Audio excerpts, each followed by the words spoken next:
Assalamu alaikum. Just give me 1 second, inshallah, we'll begin. Just give me 1 second, inshallah.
Assalamu alaikum wa rahmatullahi wa barakatuh. وعليكم السلام ورحمة الله وبركاته. Yeah, good, brother. Assalamu alaikum wa rahmatullahi wa barakatuh. Yeah, go ahead and get it started. I'm going to turn right back in. So y'all told me to get it started, and then all of a sudden, boom, everybody pop on, man. I don't know, man. I don't know what's going on with y'all. You took long enough, that's all. Bismillahirrahmanirrahim. Wa sallallahu ala sayyidina Muhammad wa ala alihi wa sahbihi wa sallam radiyallahu ta'ala anhu wa sadad tabi'ina wa ulama amalina wa a'ima arba'in mujtahidin wa muqallidihim ila yawm ad-din amma ba'd. Assalamu alaikum wa rahmatullahi wa barakatuh. Welcome to another episode of the Soullutionz podcast. Tonight, we're going to have a rather interesting discussion and conversation. Okay. Some of this is following up from a private discussion and conversation, that we were discussing amongst each other. It's not just ending there, but, when our beloved brothers, had shared with us a post, right? And it kind of like, it really makes you wonder, is it that hard? Like, what are we doing wrong, right?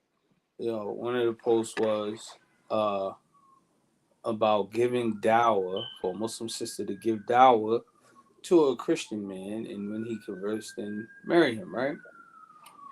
If it happens in that order, there's really no blame. But we know that this was being said more so in a sarcastic, discussion. And then there was a reaction post to it where it said about get you a harami mommy, Alaikum salam Sharif. Get you a harami mommy, right? Like basically get her under control, get her straight, and then marry her, right? So I got a lot of feedback, a lot of blowback, a lot of pushback, and I think it's an interesting topic to discuss. I have something else very interesting that I'm going to share later on when we talking. It was on a matrimonial site, Islamic matrimonial site. Hold on, let me pull out my receipts here. I'm going to tell you the name of the matrimonial. So he got receipts. Receipts. Mm-hmm. I think things are kind of like getting bad out here, and that's why we call it. Oh, it's called No Strings Nikah. Wait a minute. Hold up. no strings nikah. Yeah, I kept that away from y'all. I kept that in the top. Yeah. That sound like marriage without a wali. No, well, I don't think it's AKA that. Musa. I don't think it's that, but we gonna talk about it. But I'm gonna let y'all go ahead and do y'all thing, Marriage, no strings attached. and I'll be right You back. want me to start off? Go ahead, y'all do Want y'all me to start thing. off, Abu Muhammad, or you wanna address I'm it gonna first? mute myself for a few minutes. You Excuse start off myself. piggyback. I'm gonna get a little sauce. As we All used right. to say back in our Jahiliyyah, pardon self, right? Pardon myself. I have to pardon myself for a second. Pardon. Inshallah. But I'm here in the cut. When I get salty, I'm gonna say one of our old sayings in the shot. Pardon the body. Pardon the body. Pardon the self. Body. All right. So okay, we'll go ahead and get started, inshallah. And I'll be right back. Alhamdulillah. All right, alhamdulillah. Wassalatu wassalamu ala Sayyidina Muhammadin wa ala alihi wa sahbihi ajmeen. Once again, everybody, assalamu alaikum. Welcome to the Soullutionz podcast. All right, as Imam Khalil spoke about, the topic, as a group of us, to take shots is like the A- team, right? We had a conversation, not the A team no more, but the A- team, right? Because some people got taken out. We still, still some brothers that's involved. We was having a private conversation. In a private conversation, I don't know whom, I think Imam Khalil put it up, show what was said. We're not going to speak of the person's name who brought it up, right? And as he said, it said, find your Christian man, give him dawah, marry him. So me, as being Mr. Petty Draws as I am, I said to myself, let me see how it would react if somebody like me put up a post like that, right? It wasn't anything, what's the word I'm looking for? Malice or something to be angry about, or something that I feel as though, I do as a practice, you know what I mean? But it was a counter react to the person who said that. So let me see what, because normally, as we see on social media, women are running the social media platform from Facebook. I don't know too much of Twitter, but from Facebook to Instagram, they have, there's more of them on social media than men. So I wanted to see the backlash that I would receive by putting something up like that, right? So I said, okay, let me do it. So I put it in the thing. When I was typing it, I screenshotted it and sent it to the brothers. Like, no, this is what I'm going to put, right? And then I posted it. Boom. It was all fun and games until, certain people, we're not going to say, because, I openly made a, apology to this person. But just to give clarity of the situation, I'm going to say, but I'm not going to say the person's name, kind of went left with it, right? One person came at a brother named Ridwan for no apparent reason, and then somehow it diverted to me. Oh, it's a stupid post, is this, and the third, not knowing we know what we was doing. The same person came at Ridwan, man. That's what I said. She came at Ridwan first. Came at Ridwan first, and came at you.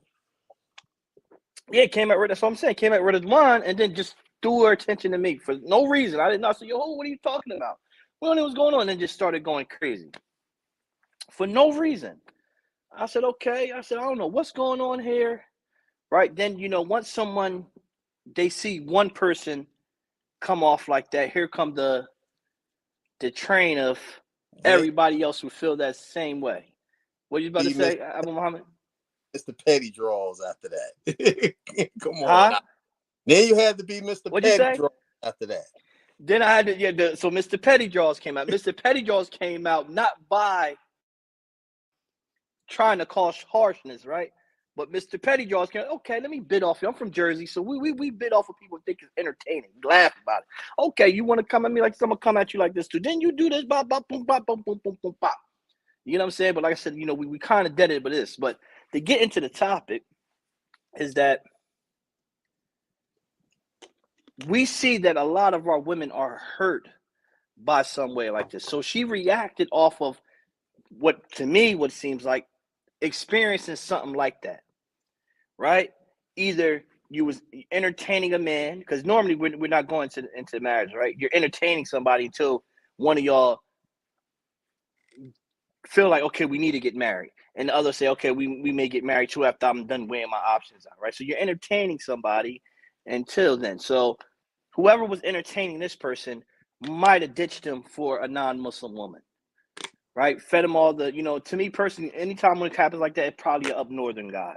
Slick talked there, blah, blah, blah, blah, blah. I got this, I got that, bing, and you found out he was dating Shaniqua. Neither here or there.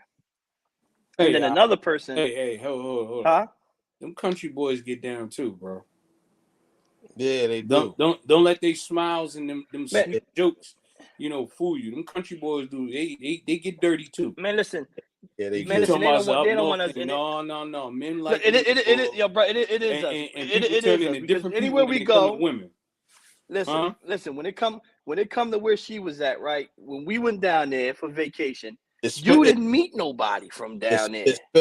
Especially after a dude and got him some muffin, Jack. It's that power of that muffin, boy. Man. So, where this person is from, we went down there. Some of the, the agents, we went down there before, and everybody we met wasn't from out there. Wasn't from out there at all. They all from up top here. Some of the guys that she probably ran into successful because that's what they went down there for. It's a lot of black empowerment down in that state. But either more, then I kind of put, some business out there with someone else with it. So, but like I said, so to me, it always seemed like they witnessed that before. They was indulged with somebody, and I don't really care about the other person. I block the other person. The other person is she was involved. Now, who's ever watching? She was in a polygamy, a co-wife to a non-Muslim. So to me, he was married to her first, and then married you. So to me, what it seemed like to me, you was really the side joint over than being the main attraction. And then he divorced you and stayed with the non-believer. So who was what and whom is who? So to that energy that you felt reflected on me. Right? So that's what it normally is. That posters like that make people react because they experience it in some sort of fashion. And a lot of the Muslim women have experience with that. That this man did that. And then Mr. Petty doesn't come at. The only person that you could blame is yourself. Because majority of the time, y'all pick the dude that that's about that action. Right? Then you see this, some of the posters that the sisters say she want a gangster in thobes, a gangster with Timbs and a thobe on, which that don't even really look right too much. Thobe with the Timbs, that don't even really. That's not even too jiggy. I don't know. To me, it ain't too jiggy. You know what I mean? But hey, that's man, what they want. They basically want a street guy. I just said you can't have a butter. You can't have a butter with Timbs. You gotta do something else, man. Thobe no fresh sneakers.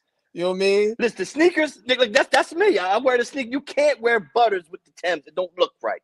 Maybe you can wear the dress, the dress boot Tim joints that you could throw on. It look good with it, but the butter soft construct, some black construct don't look good with the thobe like that. You know what I mean? To me, it look country. You know what I mean? So I'm taking my shots. Whoever wants some sauce, we can talk about this behind closed doors or in front of open doors. But back to what I was saying. Hey, look, man.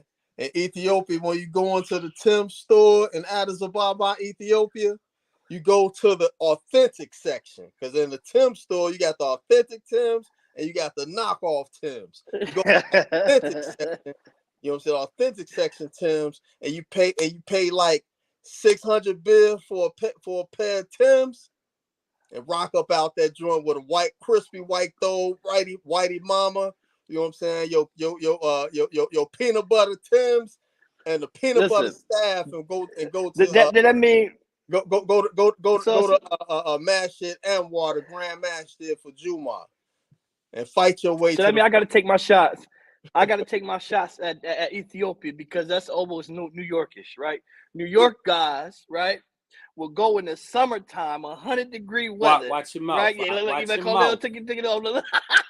And get some construction Timbs in the summertime with shorts on. That's a New York thing. Hey, But Chi-Town thing. Throw some Timbs on with some cuffs in the summertime, baby, with a crispy throw or crispy izar with a fresh white tee or black tee or a doggone polo fit. You know what I'm saying? Or Tommy Hilfiger fit. You know what I mean? That's your thing, Tommy Hilfiger. So that Tommy, my thing, man. You know, and to the honorable Post Malone, he said it in his new song, "Cooped Up."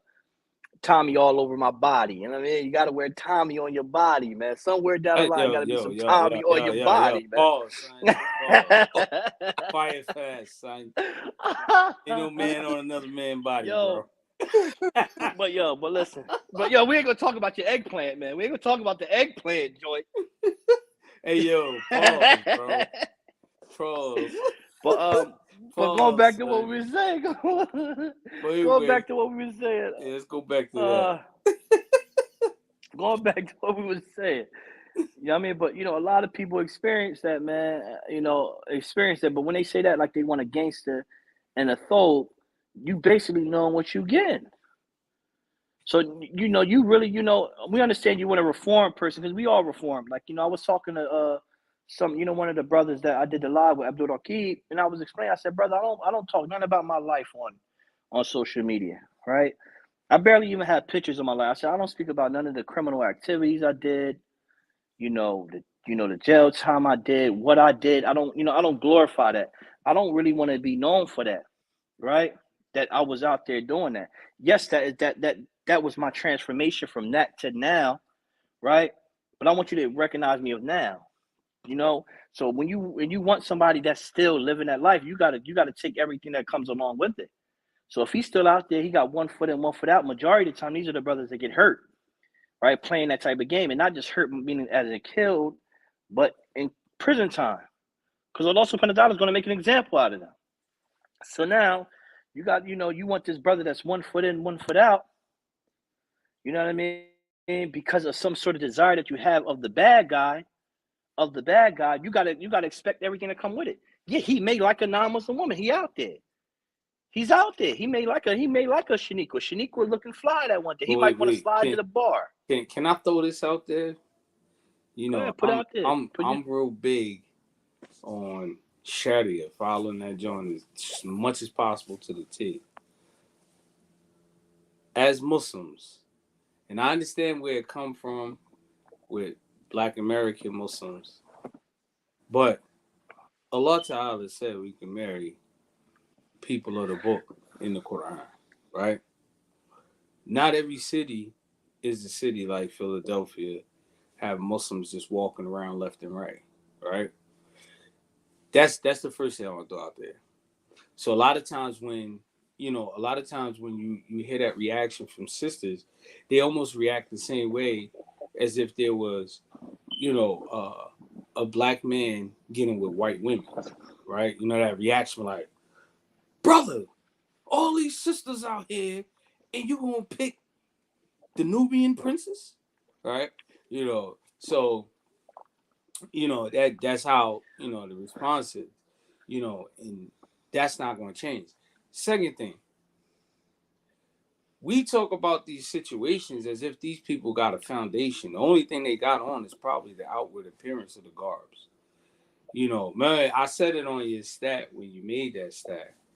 When you talking about get a harami mommy, almost everybody on there was somebody's harami mommy at one point. You see what I'm saying? One point, absolutely. So what might have happened was she may have grew in Islam, or maybe nothing transpired between her and the brother, but that brother was her entry point of Islam, and she's got stronger and moved forward. What's happened is getting a harami mommy, the harami mommy or the boy that converted. We'll use that for walaikum salam to the Catholic for instance. That's not the problem. We kind of like, how we the kind of people like to point out the obvious. You know what I mean? You be like, man, Mujeeb, you got a black eye. Like, yeah, I told you I was in a fight yesterday. But yeah, you got a black eye. Yeah, I know that already. You know what I'm saying? So we're picking apart the person, their entry point, right? But we never build a foundation. Most of the people that are very critical, that got so much to talk about marriage, most of them, if you just dig enough, it got jahili all over it. It ain't no different than them, other than shahada and maybe Islamic garb. The same thing with the men. So when you're talking about, yo, you want this kind of guy, like you said, everything that comes with it, you gotta be ready for that, right? So, I mean, in Philly, like I said, in Philly, you won't be so shocked when you see the man with the kufi get his brain splattered all over the sidewalk, and the sister in the niqab just got shot with him, because that's what you wanted. You see what I'm saying? So, the very fabric of the entire relationship starts off like that. I think people just, like, most people start off marriages, right? There's one time in the community, and I applaud the brothers and sisters in the community, right? But I promise you, I think in 1 year alone, just at this man said, I probably did about 60 marriages, right? 60 marriages.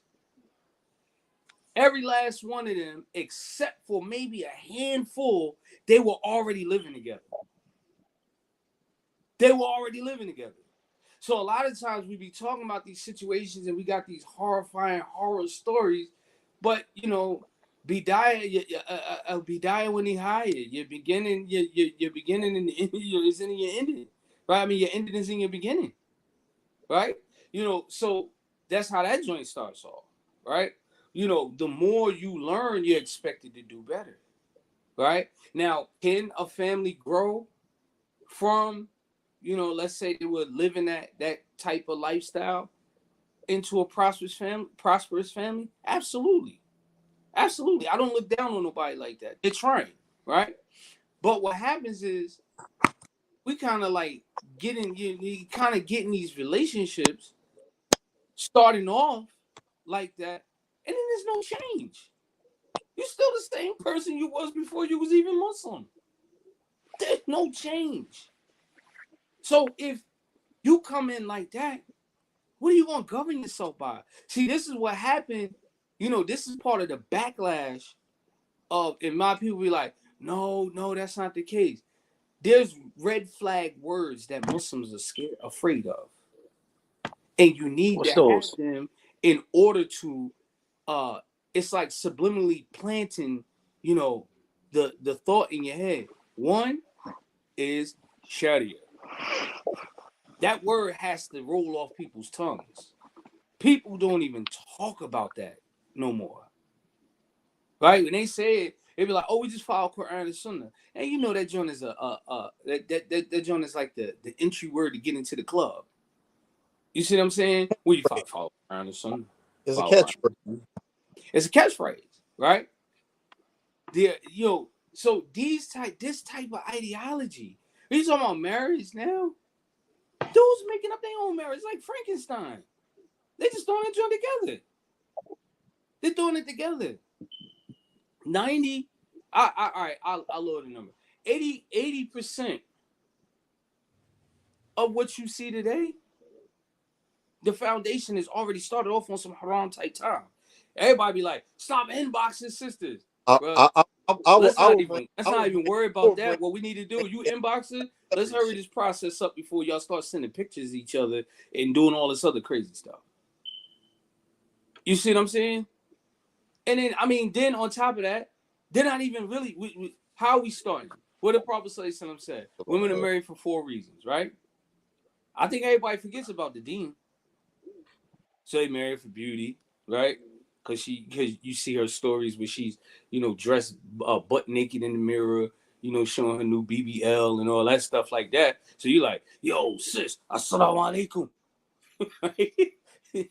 Keep her hot. Who's your wakil? You know what? We don't even need a wakil, right? Now you become Dr. Evil all of a sudden. You're the evil genius. Right? So, this is with this, you know what I mean? With this particular problem. You just gotta go back to the basics. Follow the Sharia. Those ain't even doing that.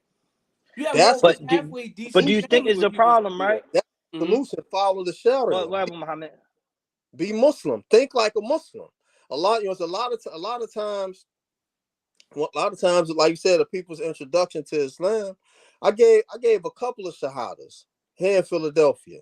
I asked each one of them, what was it that brought you to Islam to make you concerned or want to interested in Islam? Learning Islam first, because before you take shahada, you're supposed to know what you're saying. You're supposed to know what you're doing. You just don't recite the words and you don't know what you're saying. You got to have some type of some type of conviction, some type of belief, some type of, you know what I'm saying, certainty that you know that this is the truth. You know what I'm saying? And almost every answer I got was, well, my homeboy I grew up with was Muslim, or my cousin is Muslim, or my auntie is Muslim, or it's half of my family is Muslim. Never anything related to, all right, well, I believe that Islam is the truth, and I've been searching for the truth all my life. You know what I'm saying? I done tried this religion, that religion, that religion. You know, I done read this scripture, well, that's supposed to be scripture, and that's supposed to be scripture. And someone gave me a Quran in English, and it made sense, right? Never answer like that. However, then you have people, they know about Islam because they had a relationship with somebody that was Muslim. A sister had a relationship with a brother that was Muslim, or a brother had a relationship with a sister that was Muslim. Because just like at one time a sister was a harami mommy. At one time it was a brother who was in the same category. You follow what I'm saying? Dealing with a sister, right?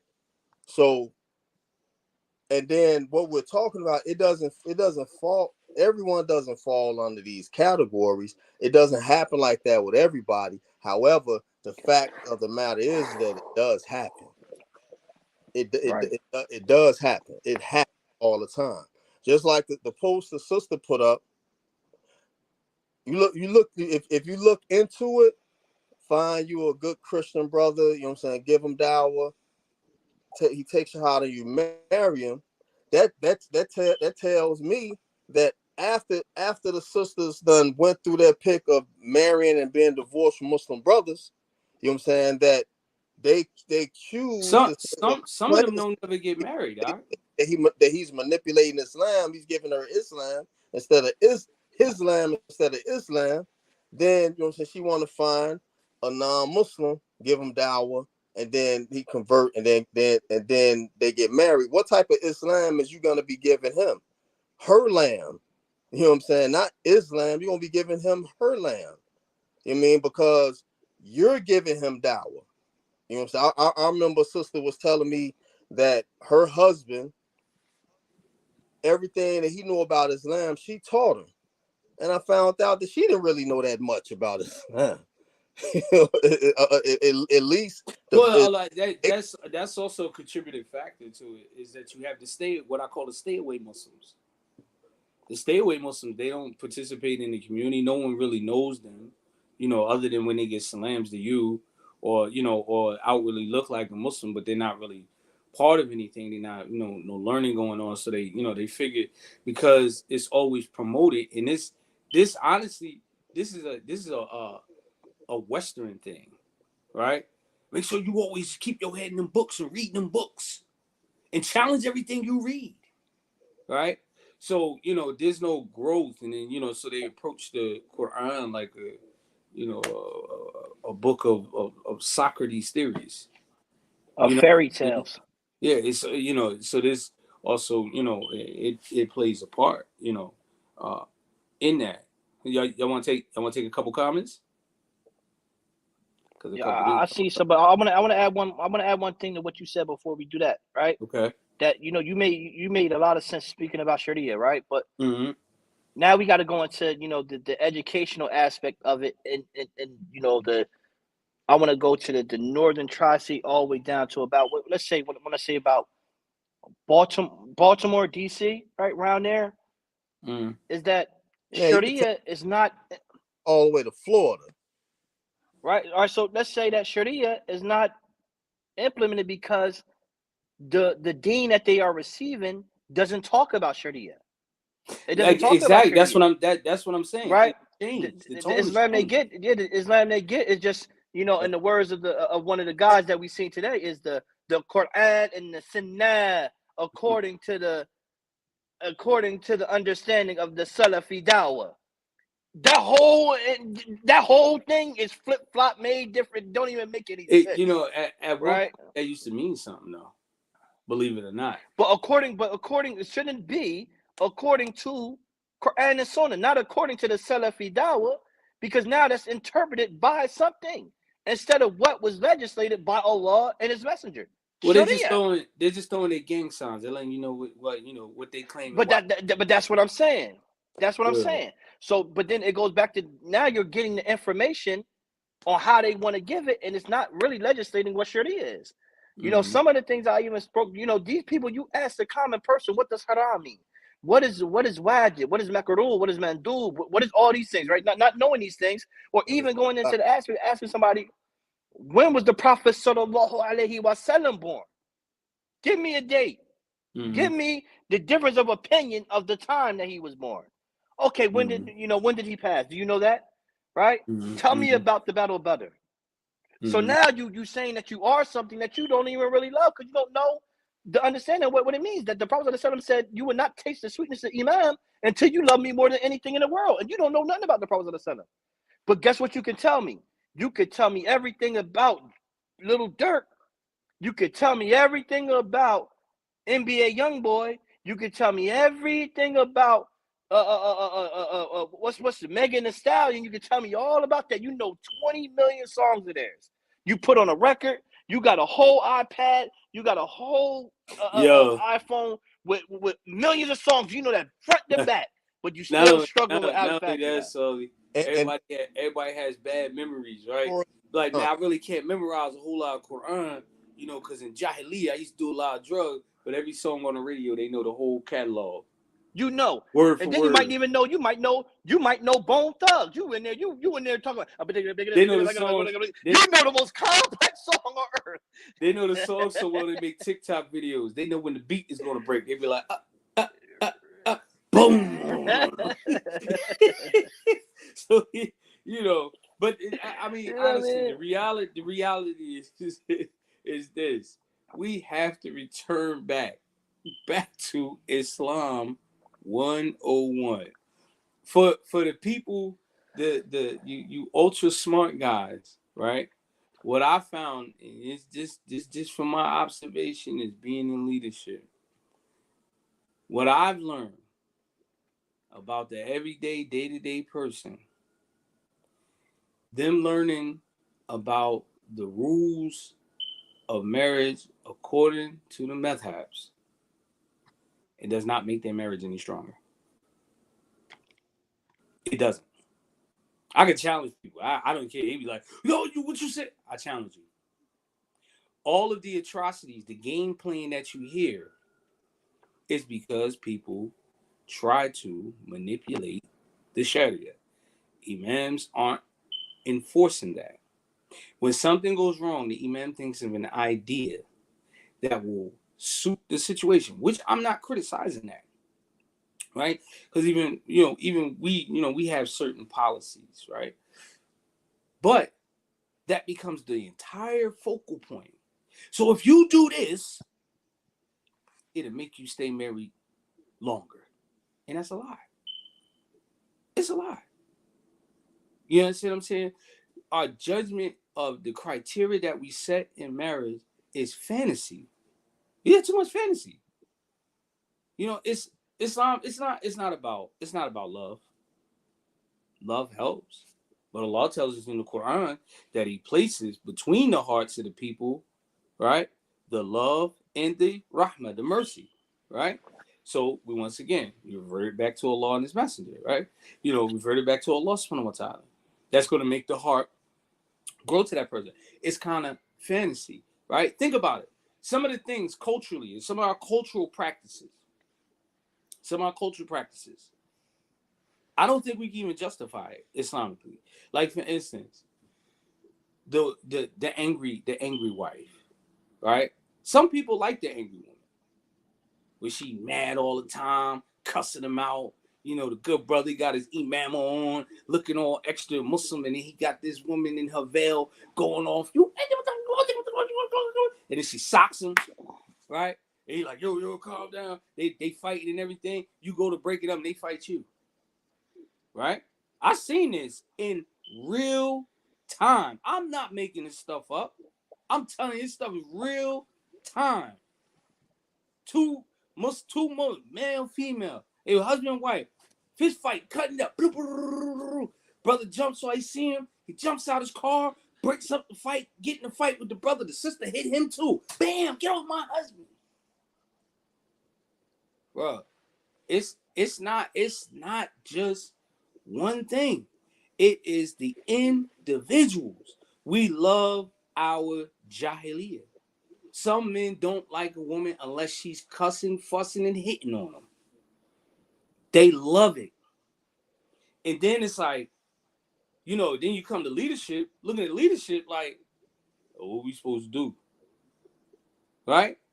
They love it. This has nothing to do with the Sharia. Could you imagine Aisha dealing with the Prophet say something like that? You couldn't even imagine that. You don't even hear about any of the companions of the Prophet say something. There women even talking to them in that manner. Right? Remember the men in Mecca, they was like almost like flabbergasted, like, yo, our wives been around the women in Medina, and them women, they sassy. We can't be having that. Right? We love this stuff, huh? We love it.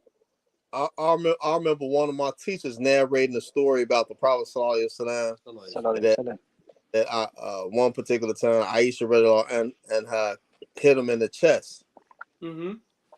And Abu Bakr Siddiq was about to retaliate on her, and he said, "No, leave her alone, because she does worse than that at home." I'm still looking for that looking for that story. I've heard the story, but even still, then that's a license. Yeah, to do that. We know that this is where the sciences come into play. Is that khas or is that Amir? Is that something specific, or is it going to become a general rule now? All women hit your husband in the chest? Because there's going to be a lot of brothers that ain't going to lay their hand, they leave their hand down. Their hand going to be up all the time. We keep it going. And look at it. We sensationalize it by narrating stuff like that. Sensationalize it. Yeah. Right? Yo, you know the one story where I think it was Sauda. She got married to the Prophet ﷺ, and she sent the dish over, you know, as a kind gesture to Aisha, radiallahu ta'ala anha, right? Aisha broke the dish, right? Everybody tells that story. That's where most Negroes stop at. And I say Negroes with the Knee, Grow, Negro, right? That's where they stop at. But what happened? The Prophet ﷺ made her repay back the dish. Right? We usually emphasize on, see, he didn't get mad and yell at her and so on and so forth. Bro, he made her give back a dish. That's embarrassing.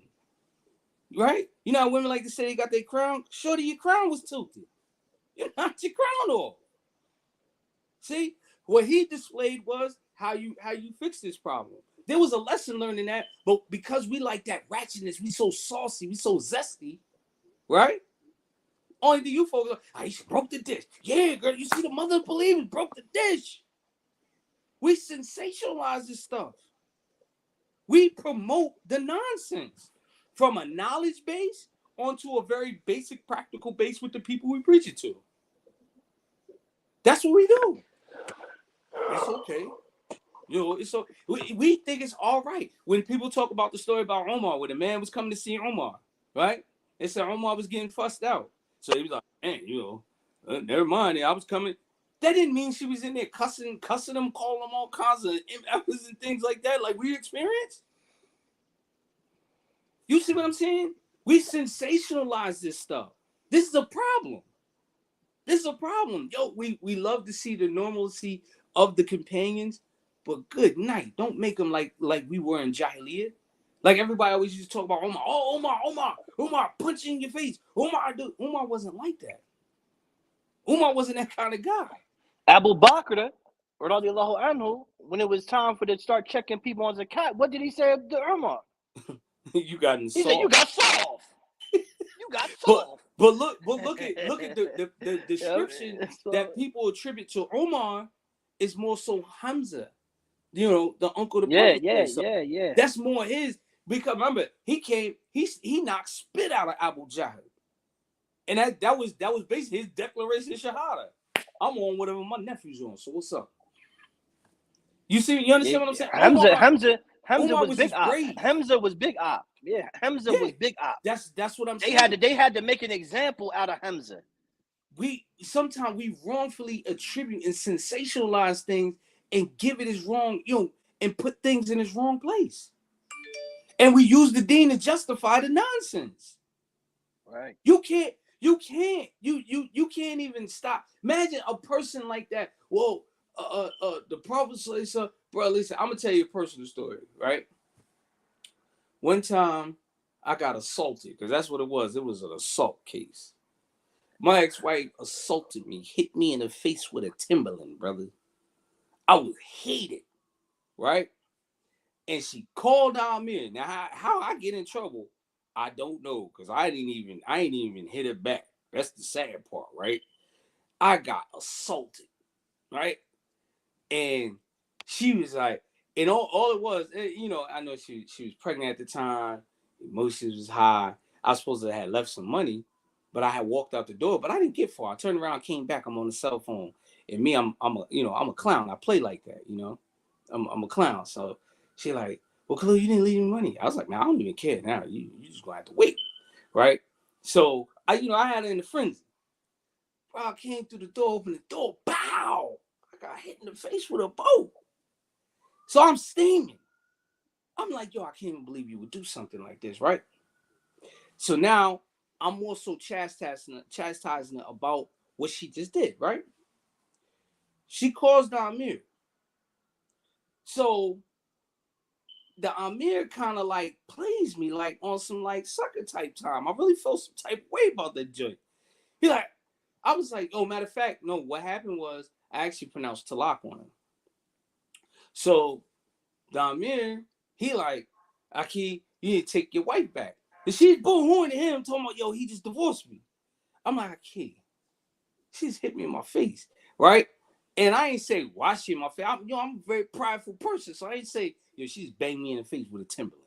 You know what I'm saying? I'm trying to tell him, like, yo, she just really hit me. That joint was serious. You know what I'm saying? Like, that joint, you know, it ain't joint no laughing matter.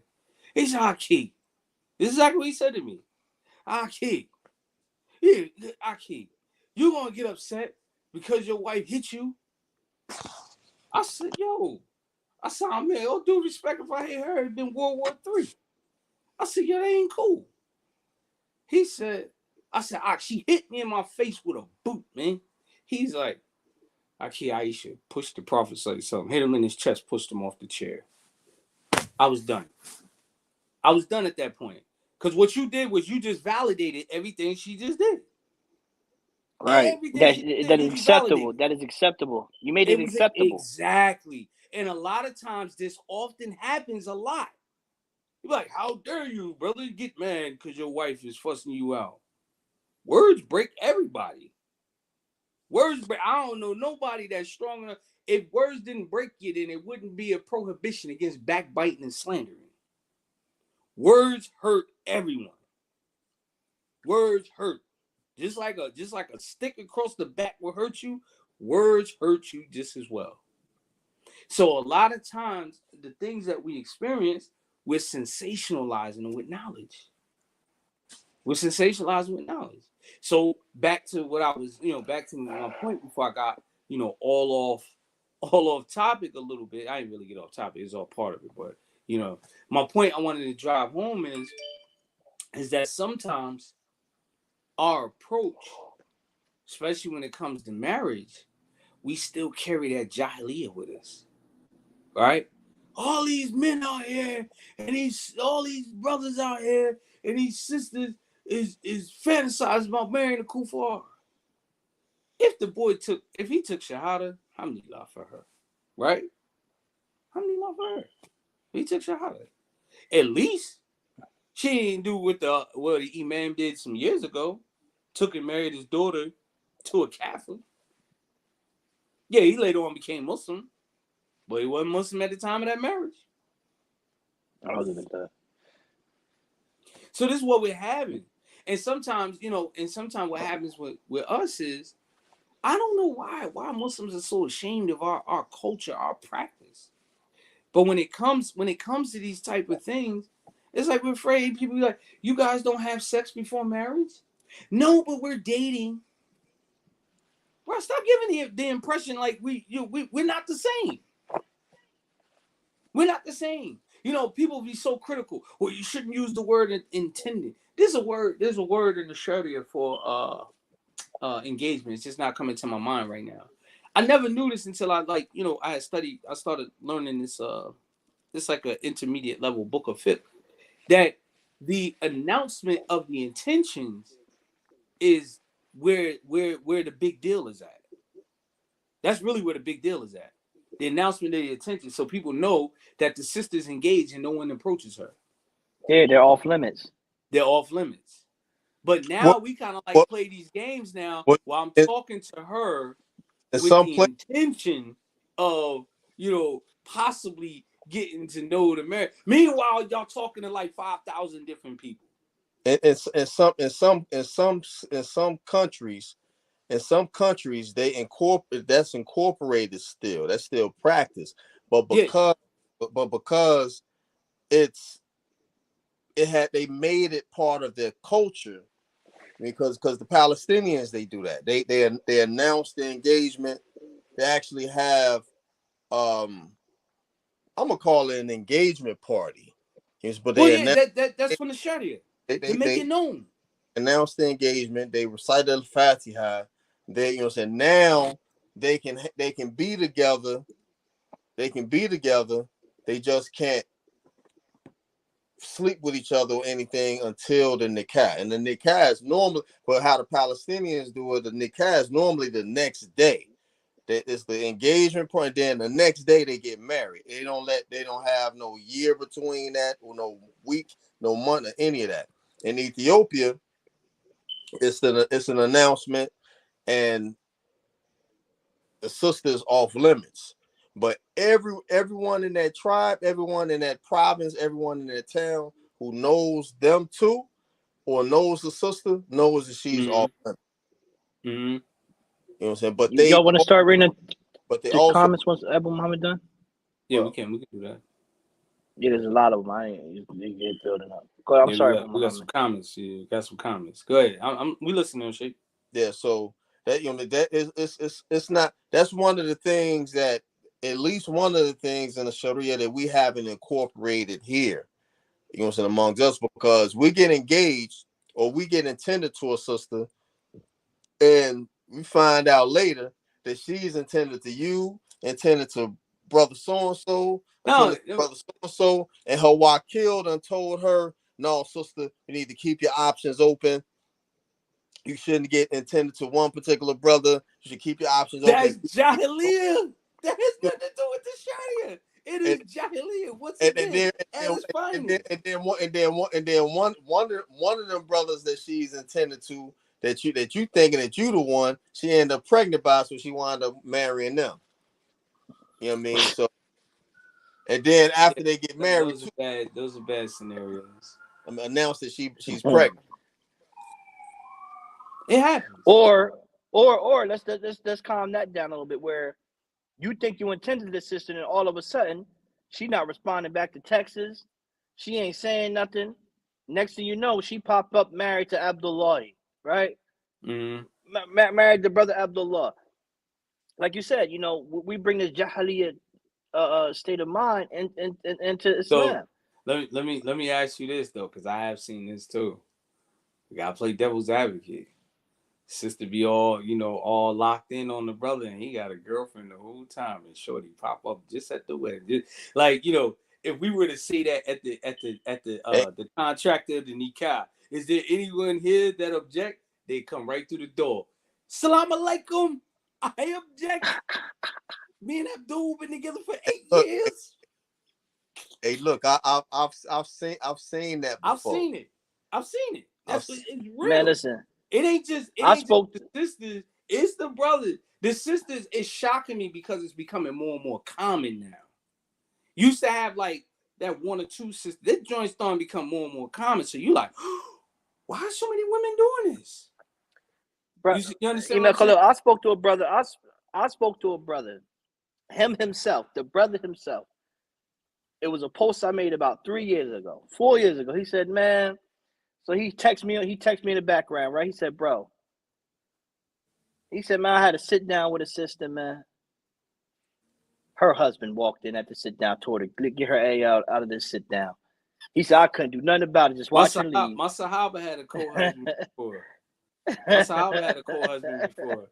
He was supposed to got married to the sister the same night. Her husband stopped to tell us that he was married to her. Like, yo, you know, that's my wife, right? You know, so yeah, no, these things really, you know, really exist, you know. But this is the thing, though. This is all from Jahiliyyah. Like the one I just told you about, the sister, she didn't really care about Islam. She was just a look to the eyes. Main man was head over heels for her because of how she looked. She did not have no Islam. She didn't. I mean, she covered. You know what I mean? She covered. I guess she prayed. You know what I mean? But she's all right. She's all right in the swerve on. Imam Khalil, we got 10 of them, man. Go ahead and read some of them. Them joints racking up. It's a good night. It's a good night tonight, man. We got 10 of them things, man. What's going on here? Slams. Okay, bam, first one. This usually is the wrap up, but somebody asked the question. So what's the solution? All the platforms keep beating on the problem, but no one is implementing the solution. I believe people are implementing the solution.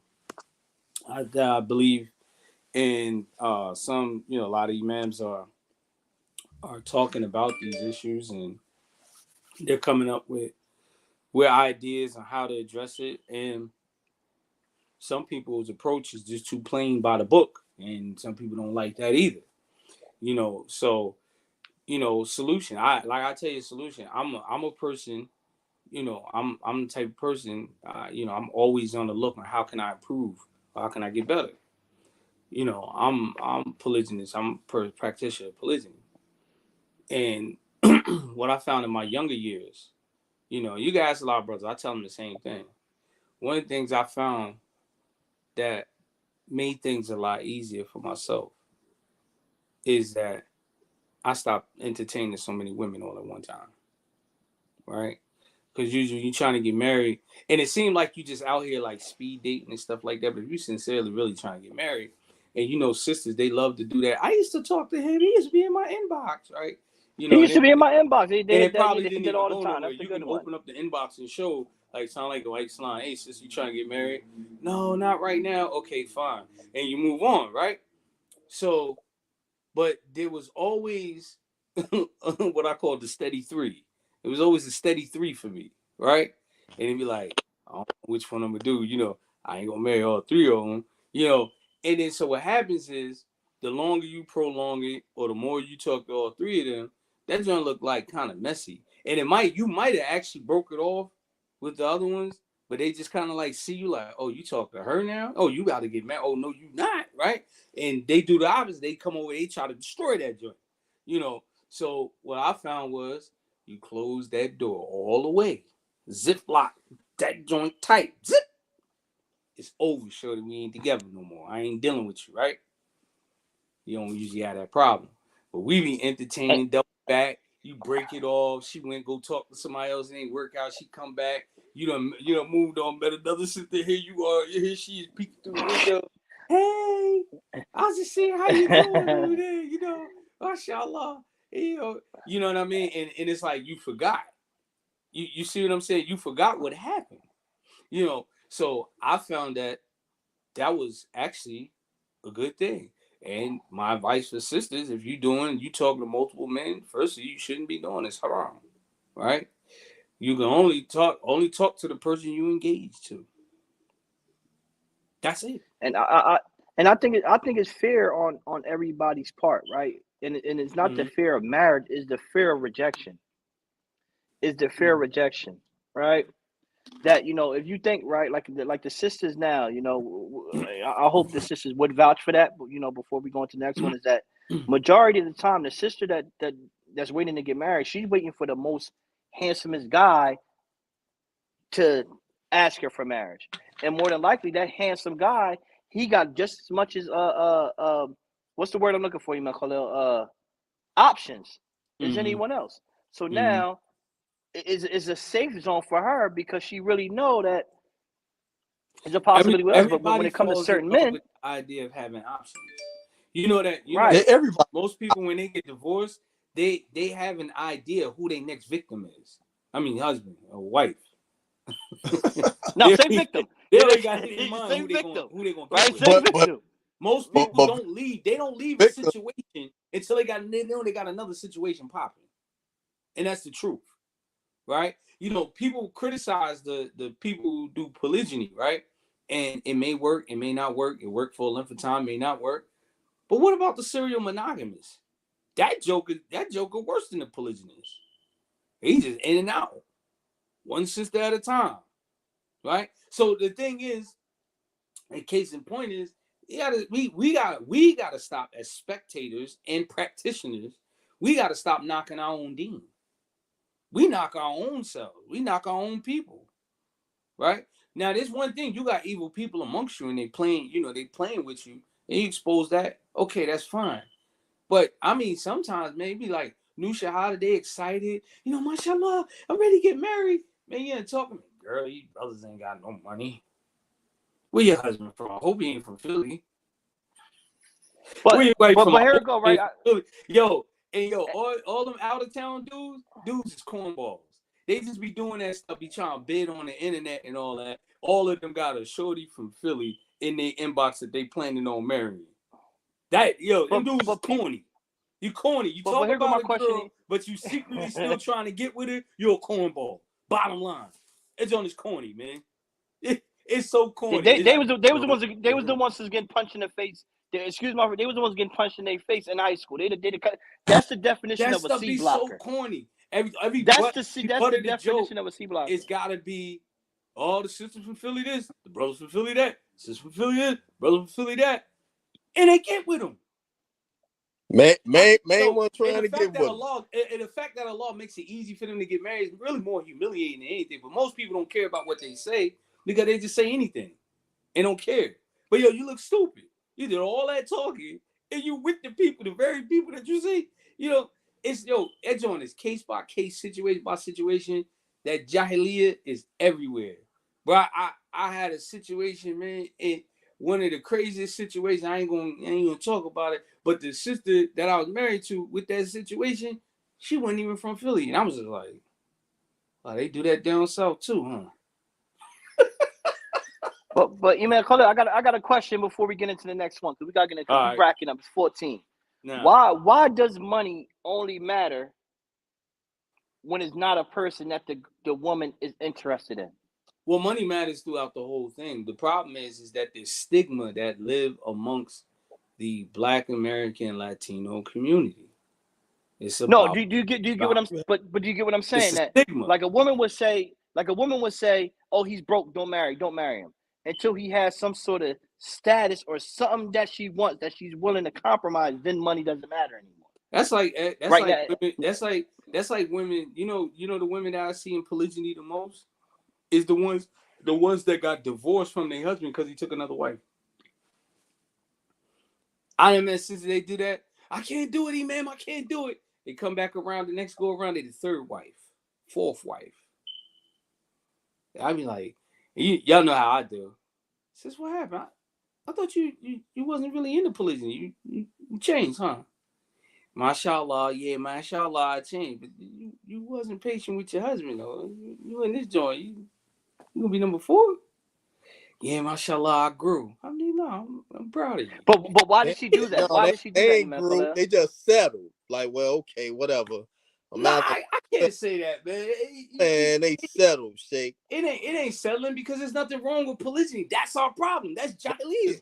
Settle it. We shouldn't even think like it was nothing wrong with polygyny in the first marriage she had. That's what I'm saying. So her now, because I think, but it goes back to that. Then marrying that time, you gotta give her husnul done. Give her a good now, option. But now it goes back to fear. Huh? But now go back to fear. What I was saying is fear, right? Because normally that guy that she doesn't want to be in polygamy with, he was the best that she ever had, no matter if he was broke. He was the best that she ever had to offer, right? Maybe he made her smile a little bit more often. Maybe them date nights that she wanted, he held her hand in public. Maybe he embarrassed himself to say, look, everybody, I love her, just to make it, to express that he loved her. So now, Right. this is real rap, y'all. This is real rap. He did everything by the book that made this, but now he in that position where he like, look, I want another wife. She feel as though that she ain't good enough no more. So now she don't want that, because now that same woman that he's about to marry is about to have the same thing that she never had in all her lives, running into other people. Dang, that means he gonna be holding her hands. Let me see something. He gonna be walking. He gonna be feeding me ice cream. I'm gonna tell you. I'm waiting for somebody to say it. I'm waiting for one of the sisters to say it, especially the women in polygyny. They'll tell you.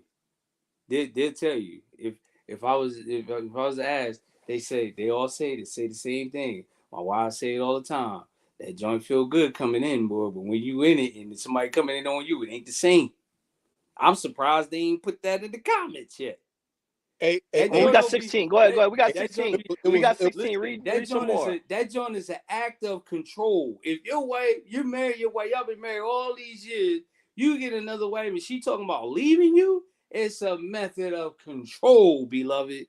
That's all it is. Who do you think he is gonna get another woman on? It's a method of control. Now that's what it is. I want to clarify, right? I want to clarify something. I'm not knocking a sister not being ready for polygyny, right? Now, what I do knock is that man and woman is not being upfront with who they are. Like I'm gonna use myself as an example, okay? I have, like, in my courting stage, the beginning, before the first sit down, if we get to the first sit down, I put certain stuff out there to instill whether we're gonna get to the first sit down or not. So I put certain things out there to let you know, okay, well, if this is how I am. If this not what you're looking for, I'm not gonna do this in order to please this, right? So, for example, like, yeah, okay, I'm a polygynist, right? So you may be my only wife right now. I'm not gonna promise you. I can't promise you that I won't get another wife, because I know I am. I'm not gonna cheat. You know what I mean? Why would I cheat when it is easy for me to marry? You know what I'm saying? And then I give them the story what the sheikh said in Egypt and in the arbitration, right? And you know, so the brother, he had 2 wives and he drove taxi, so they struggling, but he took another wife. So the sheikh asked him, he said, "Why would you take another wife? And you know what I'm saying, that you're barely struggling. You're struggling to take care of your family that you have already." He said, "Look, sheikh, I drive taxi, so I see a lot of beautiful women, right? If there's one woman that I like, I'm either gonna do 2 things. I'm either gonna follow the sunnah of the Prophet sallallahu alaihi wasallam and the order of Allah subhanahu wa ta'ala and marry her, or I'm gonna follow the sunnah of shaitan and I'm a fornicate." Right? And then he asked the sheikh, he said, "What would you do?" He said, "I will follow the sunnah of Allah and his messenger, and I'll marry her." He said, "Well, there's nothing else for us to talk about here." You follow me? So the thing is that every woman knows their capacity. Every man knows their capacity. You know what I'm saying? Every man knows. It's like, for example, the serial monogamists. The serial monogamists may want polygyny, but because the type of individual that they are, and they don't really know how to deal. They ain't got no game, and they don't know how to deal with women. You know what I'm saying? Serial monogamists don't do anything but to criticize and get married. That's all they do.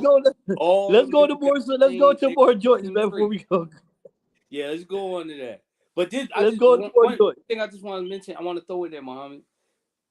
Our behaviors with our approach towards marriage. There's certain things that Allah Ta'ala promises us. There's certain things the Prophet ﷺ promises us, right? And one is an increase of sustenance when you get married, right? Why is everything that come out of our mouths always talking about the decrease of sustenance? Well, we ain't got this, and you ain't got that. Yeah. Allah tells us that sometimes our negativity, right, and our ignorance, we never get to see the barakah from Allah.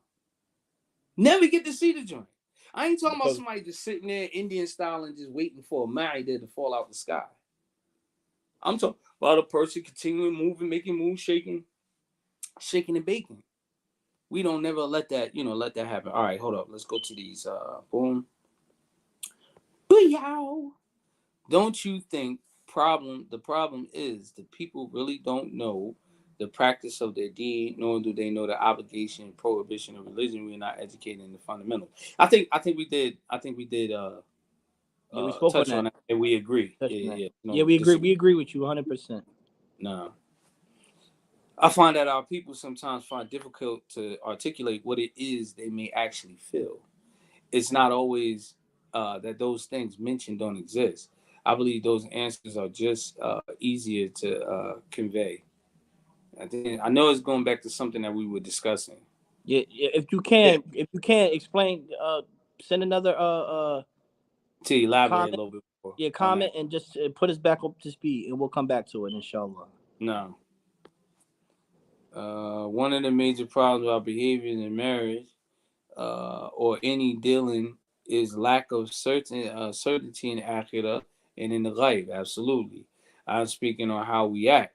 Our actions should reflect our belief in the akhirah. Wallahu alam. That's absolutely correct. Yeah. Because think about it.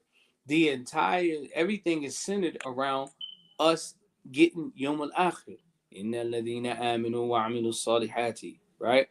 This is what we trying to do, is get righteous deeds, good actions, right? Well, Allah Ta'ala tells us that we be what? Yadkhul Jannah, yadkhulu fi Jannah, right? We'll enter into Jannah. Wa tajri min tahtiha al-anhar, and we'll have like rivers in this garden in paradise that run under our feet. Everything is connected to that. Think about it. Everything is connected to it. Just think about it. The wife who rejects the husband when he calls it to the bed. What did the Prophet say about it? That the angels, that's part of our belief. Tu'minu billahi wa rasulihi wa malaikati, right? The believing angels. He said the angels curse her until she, returns obedient, until her husband pleased with her again, right? The woman that exits the home without the permission of the husband, right? This ain't about controlling. This is about the Sharia. You see what I'm saying? The deen. Right? So these are the things we're talking about here. Let's go to the next one. She had to replace, I believe, I was talking about the hadith. If this is a level of station of some married people fighting and cussing that they both need to learn about the akhlaq of a Muslim, modesty, shyness of behavior, and these things need to be taught and talked about in our masjid. Absolutely. But the thing is that sometimes when they're talked about and discussed, we also sensationalize it. And I think we had discussed that. But let's go into something deeper right before that, right? Because I want to say something on that, right? Is that when we speak about behaviors, right? Allah subhanahu wa ta'ala says in the Quran, A'udhu billahi minash shaitanir rajim, bismillahir rahmanir rahim, Kalla bal, rana ala qulubihim ma kanu yaksibun. Upon their, surely but verily upon their hearts is run for what they used to earn. So a lot of this stuff is coming from a lot of past experiences. Is that we don't know about akhlaq of Islam? Is that we don't know about proper adab? Is that we're still dealing with a lot of prior issues that we're not trying to fix? And sometimes we got to get deeper into certain things. Like some people walk around undiagnosed. What are you doing outside of that to heal yourself so you can implement other things, right? If you know you have these, you suffer from bipolar and depression, are you going to see a doctor? Because if you get in that calm state, then you can work on your heart. Because other than that, you're going to be stuck in a place where you don't want to be. And it's going to be hard to purify that until you take the action of fixing yourself. Go to those who know if you don't know. So go to a doctor, find out about yourself. and then these things we could work on these things, because we deal with a lot of issues that we sweep underneath the rug as black people, right? We don't want to feel like we got something wrong with us. Nah, you good, bro? How often do we hide that pain? Like, yeah, no, I'm good, but you know something is really, really, really wrong with you. Something is really, really wrong with you. We hide that pain so much to the point where we don't even know how to address it. We're scared to talk to certain people. And then, let's be real. Let alone that, when you do tell it to certain people, what do we do in our community? As soon as somebody tell you something, a secret, right? What do? We throw it right in your face. Yep. Especially the person that you're vulnerable to. So now we can't even be vulnerable. You know what I mean? So we got to learn how to deal with these things so we can get that past stuff out of our hearts and continue to work on to better ourselves, and then we can start fixing a lot of other things. No. There's a clear disconnection how we conduct ourselves. We exemplify the thing only in the physical meaning, wearing the most beautiful garbs and not in the internal. Now, that's the Soullutionz. You should have a class on niggerism and how to remove it from our character. I just said that's what I just said that. Hey, I just said that. I just said that just now. You feel me? I just said that. Having faith in the Sunnah is the solution for certain. Beloved brother from Texas checking in. Wa alaikum salam wa rahmatullah. Victor. Oh yeah. Okay. All right. Boom. If it's not far to knock a sister who didn't see fit for her first religious marriage, the second one may work out better. Maybe so. Maybe so. Address that about those and not. I got a certain. I'm gonna let my elders talk about it, because Abdul Mujeeb got something else. I got a different feeling on how that happens. But go ahead. I don't knock it. I used to criticize that stuff. But I don't knock it, but it do, because you have to wait. Time unveils everything, right? When I'm joining, you're like, okay. You be having those moments. Some people be like, look, I can't deal with it. It might be the individual, right? But I know truthfully, every people they say the first polygamous marriage, he just got married and you just didn't want him to have another wife and you left. It's like, I gotta stand on it now. Who puts in time just to you know what? After all this time, I just decided I just give up. No, you had to stand on it now. It's like, I want out. I'm gonna stand on it. And then what makes it even worse is when you see the brother stand pat at, this is my wife. So now it's like appalling. Like, how dare you? So when she experiences it as the other person coming in, it's not the same feeling for her. It might be the other sister now talking about, I'm out of here. But also, Imam Khalil, normally, right, in what I witnessed, I could be wrong. From what I witnessed, normally when the woman is walking in on it, is now that she likes the man, right? Mm-hmm. She likes something about him, and she don't care about who he with and who else is going on. She want that guy right there. Maybe he got that nice big bald head with the nice beard, and he wear the nice, the smart guy glasses. Oh, they love it. They love it. Or whatever he says is like cream cheese spread on a bacon. Like, she love it. I want him. I don't care who he married to. I don't care. Look at him. Let me tell you this though. I have seen this happen before. Okay, a man to have 2 wives or 3 wives, right? The first wife stand pat. She ain't got no position. She ain't budget. She's pretty much solid in her position, right? Let's say wife number 2, she like, you gonna marry somebody else after me? When you married me, that was supposed to be it. I'm out of here, Jack. You see, it's a lot. Sometimes it's tactics, and women put up antics. Sometimes, it might be to push your buttons. See where you at with it. You see what I'm saying? And sometimes you know a lot about yourself, because if you manage multiple families, you're like a mini governor or a mini mayor, right? If you can manage four families, 2 families, 3 families in some right hand possessions, Whatever, however you do it, if you can do that, you're showing you're displaying your skill as a leader, right? So, some men can't handle it themselves. Some men are just like, you know what, the new sister, and I see this happen a lot. A lot of sisters are victim to this. The man gets married to a new sister, the one he been with longer, or the ones he been with longer, they start crying, boo-hooing, and he like, I gotta let the new sister go, right? He finds anything wrong with her and cuts her off, lets her go. Yo, you out of here, sis. You gotta go. Like, well, what did I do?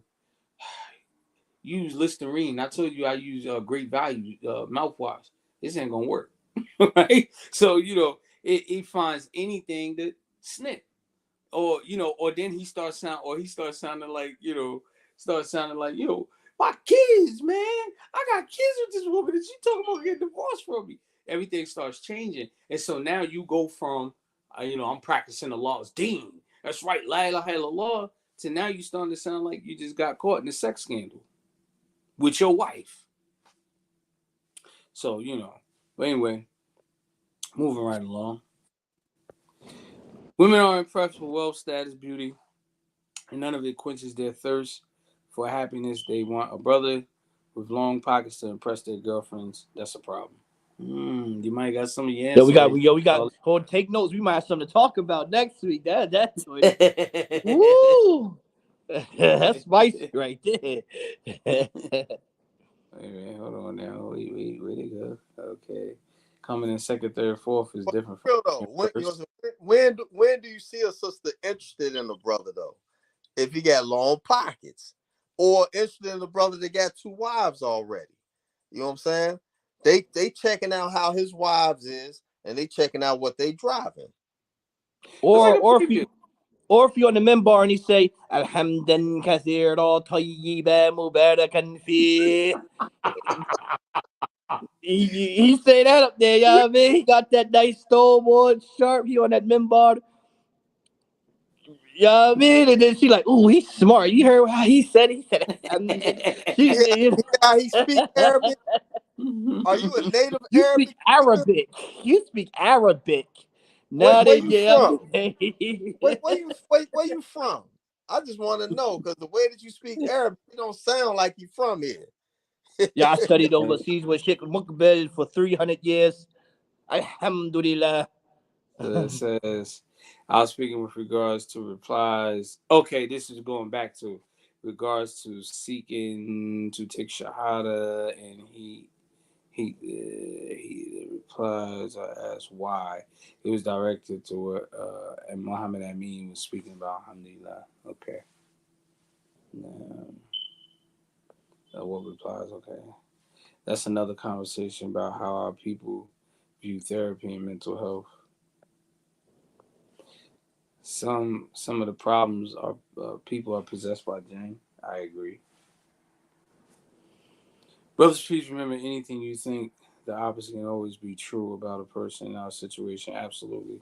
It's you have to remain optimistic, because there are people, when you really sit people down, and I spend time talking with people, and you really start to find out their story, you begin to understand understand the backstory of a person, and people counsel you differently. Some people just got a quick snapback answer. They can tell you what they want to hear. And there's some people that's actually sitting down, actually listening, to, what the issue is, and really trying to give you some sound nasiha, and it's nothing like someone that's actually, being sincere and giving you that.